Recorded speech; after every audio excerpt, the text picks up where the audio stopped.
So hello guys, welcome back to the channel. इस video में मैं अपने हॉस्टल का एक्सपीरियंस आप लोगों के साथ शेयर करूंगी। तो इलेक्ट्रिक अप्लायंसेस वहाँ पर अलाउ होते हैं या फिर नहीं। तो हॉस्टल में मेरे टाइम पे क्या था कि जैसे मतलब आप लोग केटल नहीं रख सकते, आयरन नहीं रख सकते, ठीक है। और जो कूलर रखते हैं उसका भी आपको चार्ज देना पड़ता था। तो अभी I think 1000 rupees per month हो गया है, लेकिन पहले जो था वो था 500। तो वो भी आपको पूछ के ही रखना है हॉस्टल में। मतलब ऐसा नहीं है कि आप छुपा के रख रहे हो। तो उस चीज़ में थोड़ी स्ट्रिक्टनेस थी, क्योंकि अचानक से चेकिंग हो जाती थी हॉस्टल में कि किसी के पास कुछ ऐसा तो नहीं रखा हुआ है जो अलाउ नहीं है। तो एक रूम में एक कूलर आप लोग रख सकते हो। कूलर भी वो आप लोगों को रूम के अंदर ही रखना होता था। तो थोड़ा ह्यूमिडिटी भी हो जाती थी गर्मियों में। गर्मी एक तो दिल्ली की पता ही है कितनी तेज़ होती है। तो एक कूलर लगना वो मतलब ऐसा होता है डूबते को तिनके का सहारा। जो मेरे दिमाग में भी लाइन आ रही है वो यही आ रही है। तो उस टाइम थोड़ा कूलर फ़ायदा दे देता है। रूम में एक कूलर ठीक है, क्योंकि दो हो जाते हैं तो ज़्यादा ह्यूमिडिटी हो जाती है। वहाँ पर हॉस्टल अटेंडेंस का भी है कि रात को आपको 10 बजे के आसपास अटेंडेंस के लिए जाना होता है। तो वो अटेंडेंस के लिए आपको डेली रात को जाना पड़ता है 10 बजे से पहले। अगर आपका मतलब ऐसा रूटीन है कि आप 10 बजे से पहले सो जाते हो तो वहाँ पे जाके वो ख़त्म हो जाएगा, क्योंकि 10 बजे आपको कैसे भी उठ के आपको अटेंडेंस देने के लिए जाना पड़ेगा। अटेंडेंस ज़रूरी भी हो जाती है कि रात को सारे जो रेजिडेंट हैं वो सारे प्रेजेंट है या फिर नहीं, कोई गायब तो नहीं है, या फिर अगर कोई गया हुआ है तो वो इन्फॉर्म करके नहीं गया है तो उसका पता करना वो कहाँ गया है। उस रीज़न के लिए भी थोड़ा हॉस्टल अटेंडेंस ज़रूरी है। और उसमें भी आपको मज़े आने लग जाएंगे जब आप हॉस्टल में जाओगे ना। अटेंडेंस का टाइम आएगा तो वो ऐसा रहता है कि 9 बजे तक खाना वाना खाते हैं, फिर 9 से 10 आराम से टहलते हैं, फिर उसके बाद आराम से अटेंडेंस दे के फिर सब अपने रूम में जाते हैं। तो उसमें भी आपको अलग मज़े आएंगे। बहुत सारी चीज़ें आपको एक्सपीरियंस करने को मिलेगी वहाँ पर, जो मुझे लगता है आपको पसंद आएगी। जब मैंने हॉस्टल अटेंडेंस की बात करी है तो साथ में नाइट आउट की भी बताती हूँ।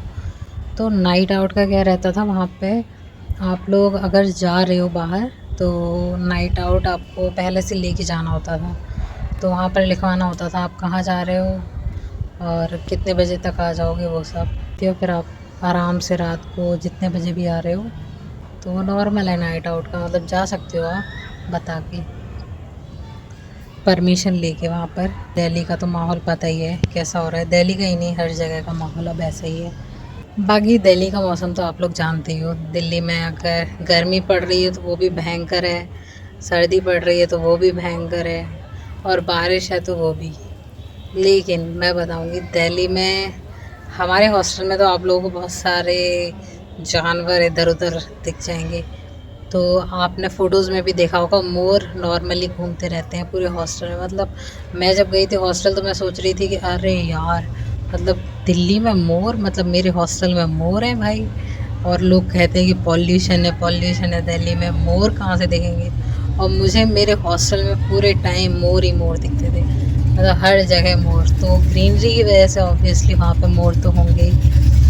अगर आप लोगों को कैट से बहुत प्यार है तो वहाँ पे आपको बहुत सारी बिल्लियाँ मिलने वाली हैं, मोर मिलने वाले हैं। और हाँ, इन सभी के साथ साथ बारिश के टाइम में कुछ कुछ चीज़ें गड़बड़ भी रहती हैं, जैसे कि आपको वहाँ पे सांप भी मिलने वाले हैं, आपको वहाँ पे केंचुए भी मिलने वाले हैं, अर्थ फॉर्म। और वहाँ पे चूहों का साइज़ भी काफ़ी रहता है। तो ये सारी चीज़ें आपको मिलने वाली हैं वहाँ पे। तो उसके लिए भी आप लोग तैयार रहना, क्योंकि कुछ अच्छी चीज़ें होती हैं तो कुछ बुरी भी चीज़ें होती हैं। बारिश में तो मतलब सच में बारिश में तो ऐसा लगता है कि मैं राजीव गांधी का ही नहीं कह रही, मैं बारिश में तो वहाँ पर जो बाकी के हॉस्टल्स भी हैं उनका भी मेरे हिसाब से यही हाल रहता है। बाकी सांप बहुत रहते हैं, स्नेक्स तो मतलब आपको मिल जाएंगे।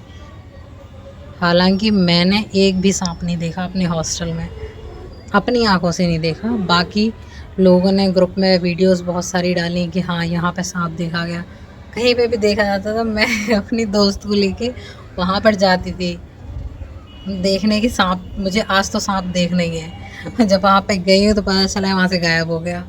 मैं जो आंटियाँ आती थी काम करने के लिए वो बता दी, बेटा आज वहाँ पे सांप मेरा ये थोड़ा सा सांप को लेके क्रेज़ था कि हाँ मेरे को सांप देखना है, मतलब हकीकत में आंखों से देखना है सांप कि हाँ कहाँ है, अच्छा यहाँ पर है, कैसा है। एक बार मैंने देखा था हाँ, लेकिन वो मरा हुआ था, तो मुझे लगता है वो शायद किसी बिल्ली विल्ली ने मार दिया होगा, तो वो मरा हुआ सांप देखा था मैंने।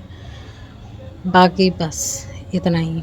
और अगर आप लोगों को डर लगता है सांप से तो आप लोग जब हॉस्टल में जाओ तो हॉस्टल में जो ग्राउंड फ्लोर पे रूम्स हैं उन्हें मत लेना, आप लोग जो सेकंड या फिर थर्ड फ्लोर पर हैं उन्हें लेना, क्योंकि हॉस्टल में रूम लेना आपको चॉइस दी जाती है। जब आप लोग हॉस्टल जाओगे तो हॉस्टल में जो भी आपको रूम चाहिए वो आपको ऑप्शन देंगे, उस हिसाब से आप पसंद कर सकते हो। आपको ग्राउंड फ्लोर चाहिए, सेकंड चाहिए, थर्ड चाहिए, क्योंकि ग्राउंड फ्लोर बारिश के टाइम में थोड़ा सा रिस्की है, क्योंकि कीड़े मकोड़े आ जाएंगे, जैसे सांप मैंने बताया, ऐसी चीज़ें आ जाएंगी।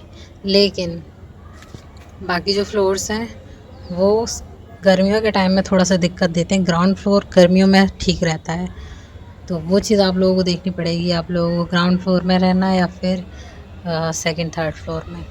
बाकी आपको जब रीएडमिशन वाला टाइम आता है, जब न्यू एडमिशन जैसे अभी वाला टाइम है ना, तो अभी क्या है, अभी जो वहाँ पर बच्चे ऑलरेडी रह रहे होंगे तो उन्हें ये ऑप्शन दिया जाएगा कि आप लोग चाहें तो अपना रूम चेंज कर सकते हैं।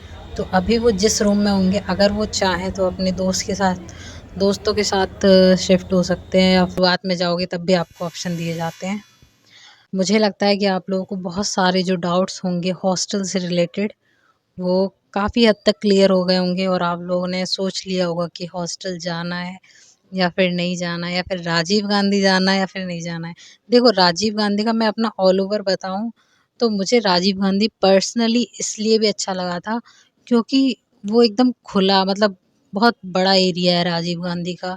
मतलब आपका अगर शुरुआत में रूम में मन नहीं लग रहा है तो आप लोग वहाँ से आके बाहर बैठ सकते हो, ग्राउंड में बैठ सकते हो, मतलब इधर-उधर घूम सकते हो, टहल सकते हो, क्योंकि इतना बड़ा एरिया रहता है राजीव गांधी का। और जो बाकी हॉस्टल्स हैं उनके पास इतना बड़ा एरिया नहीं रहता है। ग्रीनरी राजीव गांधी में बहुत ज़्यादा है, मतलब अगर मेरा क्या रहता था, मैं हॉस्टल जब गई थी तो मैं जब राजीव गांधी में सबसे पहले शिफ्ट हुई थी, उसके बाद मेरा नॉर्थ ईस्ट में भी हो गया था।